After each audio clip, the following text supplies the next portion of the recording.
የሰዓቱን አጫጭር መረጃዎች ይዤላችሁ ቀርቤያለሁ። እስከ ፍጻሜው ድረስ አብራችሁን ቆዩ። በዚህ ሰዓት የመረጃ ጊዜ 3 ያልኳቸውን መረጃዎች አስደምጣችኋለሁ። አሜሪካ በሶሪያ ለወታደሮቿ ሞት ተጠያቂ የሆነውንና የአልቃይዳ መሪ የሆነውን መግደሏን ተናገረች።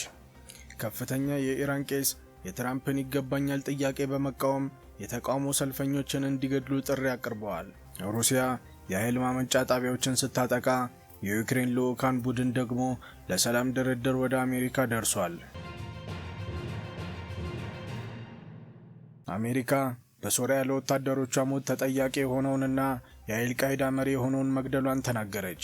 አሜሪካ በሶሪያ ባደረሰችው ጥቃት ላይ ለወታደሮቿ ግድያ ተጠያቂ የሆነውን የአልቃይዳ መሪ መግደሏንም ገለጸች። 3 የአሜሪካውያን ወታደሮች በሶሪያ እንዲገደሉ አድርጓል የተባለው የአልቃይዳ መሪ ከአይኤስ ጋር ቀጥተኛ ግንኙነት እንዳለውም ተገልጿል። የአሜሪካ እዝ እንዳለው ቢላል ሐሰን አልጃሲም የተባለው የአልቃይዳ መሪ ባለፈው ሳምንት አርብ በተፈጸመበት ጥቃት ተገድሏል። ጥቃቱ የተፈጸመው በሰሜን ምዕራብ ሶሪያ ሲሆን በሶሪያ የአሜሪካ ወታደሮችና ሶሪያውያንን ከገደለውና ካቆሰለው የአይኤስ ቡድን ጋር ቀጥተኛ ግንኙነት እንደነበረውም ተብሏል። ቢቢሲ ጉዳዩን በገለልተኛ አካል ግን ማጣራት አልቻለም። የአሜሪካ ማዕከላዊ እዝ ኮማንደር አድሚራል ብራድ ኩፐር ለ3 አሜሪካውያን ግድያ ተጠያቂ የሆነውን አሸባሪ መግደል ኃይላችን ላይ ጥቃት የሚያደርሱ ምን እንደሚጠብቃቸው ማሳያ ነውም ብለዋል። አሜሪካውያንና ወታደሮቻችን ላይ ጥቃት የሚያቀነባብሩ ወይም የሚፈጽሙ ሰዎች የትም አይደበቁም፣ እናገኛቸዋለን ሲሉም አክለዋል። አሜሪካ አይኤስ ላይ በማነጣጠር በሶሪያ ጥቃት እየፈጸመች ነው።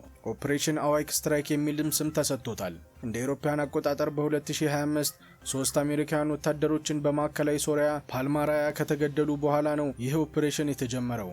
እስካሁን ድረስ አሜሪካ 200 መሳሪያዎችን በመጠቀም 100 መሰረተ ልማትና የመሳሪያ ማከማቻ ኢላማዎችን መምታቷን ወታደራዊ እዙ አስታውቋል። በ11 ወታደራዊ ስምሪት አማካኝነት 25 የሚጠጉ የአይኤስ አባላት መያዙን ባለፈው ወርም አስታውቀዋል። ፕሬዚዳንት በሽር አልአሳድ ከስልጣን መውረዳቸውን ተከትሎ አህመድ አልሻራ ወይም አቡ መሐመድ አልጆላኒ አገሪቱን እየመሩ ይገኛሉ። አይኤስ በሶሪያ ቢዳከምም አሁንም እንቅስቃሴ ግን አልተገታም። በተለይም በሀገሪቱ በደቡብ ምስራቅ አካባቢ የሚገኙ የኩርድ ይዞታዎችን ጥቃት እየፈጸሙም ይገኛሉ። ከፍተኛ የኢራን ቄስ የትራምፕን ይገባኛል ጥያቄ በመቃወም የተቃውሞ ሰልፈኞችን እንዲገድሉ ጥሪ አቅርበዋል። የሰብአዊ መብት ተሟጋች እንደሚሉት ሃርድ ላይን አያንቶላ አህመድ ካታሚ ለአመፅ ከባድ ምላሽ እንዲሰጥ ከሚጠይቁ የአገዛዝ ድምጾች መካከል ብቸኛው አይደሉም። በኢራን የተፈጸመው ጭካኔ የተሞላበት ጥቃት የሟቾች ቁጥርን ከፍ ካደረገና በመላው አገሪቱ የተካሄደውን የተቃውሞ እንቅስቃሴ ካቆመም በኋላ አንድ ከፍተኛ የኢራን ቄስ ተቃዋሚዎችን እንዲገድሉ ጥያቄ አቅርበዋል።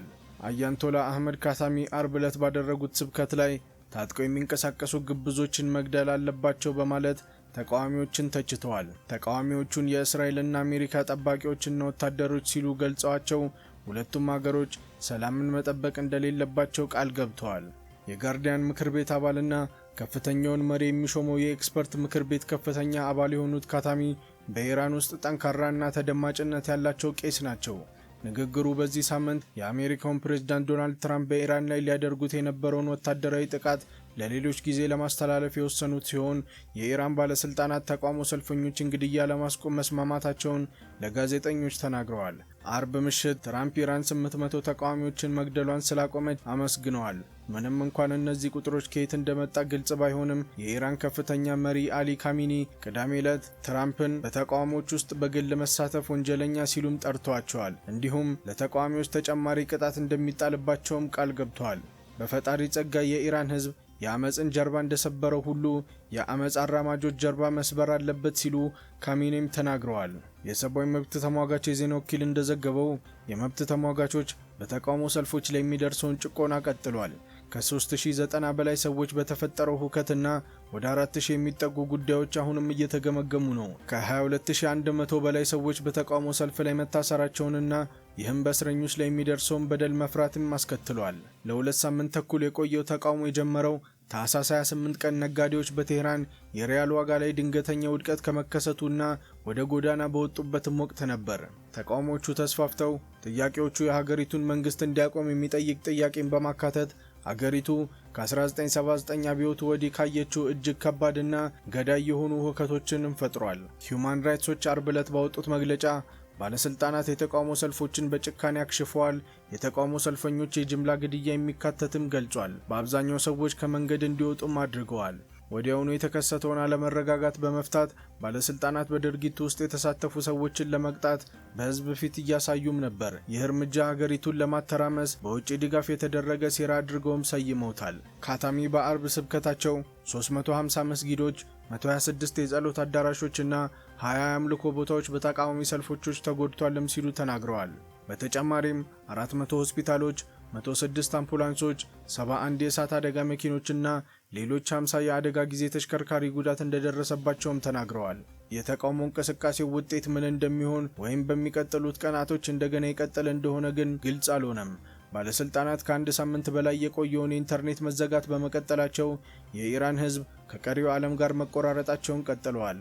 የኢራን ሟች ሻህ ልጅ የሆነውና በተቃዋሚ ሰልፍ ወቅት ታዋቂ የተቃዋሚ ድምፅ የነበረው ሬዛ አርብ ዕለት መንግስት እንዲወድቅ ጥሪ ማቅረባቸውን ቀጥለው ትራምፕን ጣልቃ እንዲገቡም አሳስበዋል። ፕሬዝዳንቱ የቃሉን አክባሪ ሰው ናቸው ብዬ አምናለሁ ሲሉ ሬዛ አክለዋል። እርምጃ ቢወሰድም ባይወሰድም እኛ እንደ ኢራናውያን ትግሉን ለመቀጠል ምንም አማራጭ የለንም ብለዋል።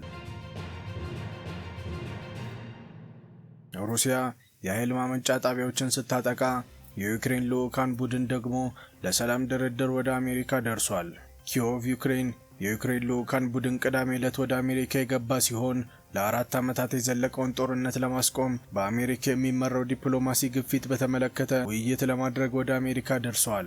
የሩሲያ ጥቃቶች እንደገና የዩክሬንን የኤሌክትሪክ ኃይል ማመንጫ ጣቢያዎች ላይ ኢላማ አድርጓል። የዩክሬን ፕሬዝዳንት ቮልዲሚር ዜሌንስኪ ዋና ጽሕፈት ቤት ኃላፊ የሆኑት ኪሪዮ ቡዳኖቭ የሰላም ስምምነቱ ዝርዝር ጉዳዮች ለመወያየት ወደ አሜሪካ እንደመጡም ተናግረዋል። ቡዳኖቭ በቴሌግራም የመልእክት መላኪያ መተግበሪያ ላይ ሲጽፉ እሱ ከዩክሬን ተደራዳሪዎች ሩስቴም እና ዴቪድ ጋር በመሆን ከአሜሪካው ልዑክ ስቲቭ ዊትኮቭ እና ከፕሬዝዳንት ዶናልድ ትራምፕ አማች ጃሬድ ኩሽነር እና ከአሜሪካው ጦር ጸሐፊ ዳን ድሪስኮል ጋር እንደሚገናኙም ተናግረዋል። በተጨማሪም ዜሌንስኪ በቴሌግራም ላይ ቅዳሜ ዕለት እንደጻፉት የዩክሬን ልዑክ ቡድን ዋና ተግባር የሩሲያ አድማዎችን ዲፕሎማሲያዊ እንቅስቃሴን እንዴት እያዳከሙት እንደሆነ መግለጽም ነው ብለዋል። አድማዎቹ ያሉትን አነስተኛ የውይይት እድሎች እንኳን ያለማቋረጥ እያባባሱት ነው። የአሜሪካ ወገን ይህንን መረዳት አለበት ብለዋል። የዜሌንስኪ የቅርብ ጊዜ አስተያየቶች የሰጡት ልዑኩ ከጦርነቱ በኋላ ከደህንነት ዋስትናና ከኢኮኖሚ ማገገሚያ ጋር የተያያዙ የሰላም ስምምነት ሰነዶች ከአሜሪካ ባለስልጣናት ጋር ለማጠናቀቅ እንደሚሞክሩ አርብ ዕለት ከተናገሩም በኋላ ነው። የአሜሪካ ባለስልጣናት ሀሳቡን ካጸደቁ አሜሪካና ዩክሬን በሚቀጥለው ሳምንት በስዊዘርላንድ ዳቮስ በሚካሄደው የዓለም ኢኮኖሚ ፎረም ላይ ሰነዶቹን ሊፈራረሙ እንደሚችሉ ዜሌንስኪ ከቼክ ፕሬዝዳንት ጋር በኪየቭ ባደረጉት የዜና ኮንፈረንስ ላይ ተናግረዋል። ትራምፕ በዳቮስ ለመገኘት አቅደዋል ሲሉም አዘጋጆች ተናግረዋል። ሩሲያ አሁንም በቀረበላት ሀሳቦች ላይ መማከር ያስፈልጋል። ሩሲያ በዩክሬን ኪየቭና ኦዴሳ ክልሎች ቅዳሜ ዕለት በአንድ ሌሊት የኃይል መሰረተ ልማት መዘርጋቷን የኢነርጂ ሚኒስቴር አስታውቋል። ጥቃቶቹን ተከትሎ በኪየቭ ክልል ከ20 ሰፈሮች በላይ ኃይል ተቋርጧል ሲሉ ሚኒስቴሩ በይፋዊ የቴሌግራም ቻናላቸው ላይ ጽፈዋል። የካርኪቭ ከንቲባ ኢሆር ቅዳሜ ዕለት በከተማቸው የኢንዱስትሪ አውራጃ ውስጥ በሚገኘው ወሳኝና የመሰረተ ልማት ተቋም ላይ የሩሲያ ጥቃት በዩክሬን ሁለተኛ ትልቁ ከተማ ላይ ያለውን የኃይልና የማሞቂያ ኃይል በእጅጉ ሊጎዳ እንደሚችልም ተናግረዋል። በጥቃቱ 3 ሰዎች መቁሰላቸውን ተናግረዋል። እየተነጋገረን ያለነው ከተማዋን ሞቅ ባለ ብርሃን የሚያበራት ስርዓት ላይ ስለሚሰነዘረው ከባድ አድማ ነው ሲሉ በቴሌግራም ላይ ጽፈዋል።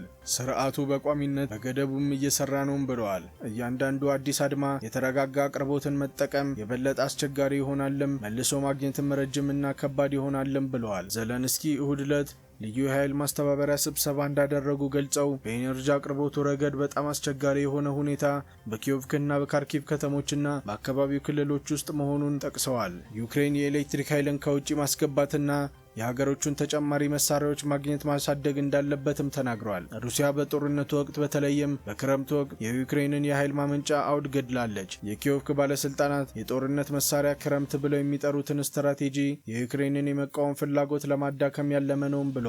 የዩክሬን አዲሱ የኢነርጂ ሚኒስቴር ዴኒስ አርብ ዕለት እንደተናገሩት ሩሲያ ባለፈው ዓመት በኢነርጂ ኢላማዎች ላይ 612 ጥቃቶችን ፈጽማለች። የሌሊቱ ሙቀት ከ18 ዲግሪ ሴልሲየስ ወይም 0 ፋራናይት በታች በመውረዱ ይህ ጥቃት በቅርብ ወራት ውስጥም ተባብሷል።